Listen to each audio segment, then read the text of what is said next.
Le jugement nous dit quoi? Nous dit que Nicolas Sarkozy, Brice Hortefeux, Claude Guéant se sont rendus coupables et pour cela sont condamnés d'avoir négocié à Tripoli à l'automne 2005 avec le numéro 2 du régime Kadhafi, un terroriste recherché et condamné par la France, Abdallah Senoussi, qui a fait 170 morts, dont 54 Français en faisant sauter un avion de ligne. Ils sont allés négocier avec lui un pacte corruptif, c'est écrit dans le jugement, dont le but est le financement illégal de la campagne présidentielle 2 ans plus tard de 2007. Mais ça ne s'arrête pas là.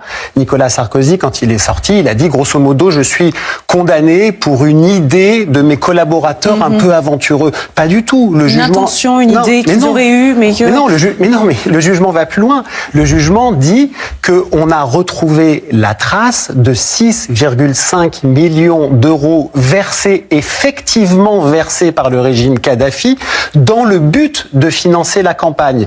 On l'a retrouvé avec des éléments matériels, des preuves, des virements bancaires, et une partie de ces sommes a été retirée en espèces en France au moment de la campagne présidentielle. Le jugement dit aussi qu'il y a eu des espèces illégales en grosses coupures qui ont circulé au QG de campagne de M. Sarkozy et de son parti, l'UMP, mais qu'on ne peut pas prouver avec certitude l'origine libyenne de ces espèces. Et pour cause, il n'y a pas d'empreinte papillaire de M. Kadhafi sur les billets ou le selfie de la remise de la valise. Est-ce qu'on mesure simplement avec ce que je viens de dire la gravité exceptionnelle, c'est le mot de la présidente de cela. Quand on vous écoute, oui, on le mesure, mais quand on entend le jugement qui ne retient pas le financement illégal, qui ne retient pas la corruption, non, peut-être que oui, il y a une partie de l'opinion qui a du mal à le mesurer. Aujourd'hui, on a Nicolas Sarkozy qui veut faire accroire qu'il est une victime dans cette histoire. Pardon, mais il y a des vraies victimes dans cette histoire qui ont été reconnues par le tribunal. Ce sont les familles de victimes de l'attentat contre le DC-10 du TA. C'est 170 morts, c'est plus que le Bataclan.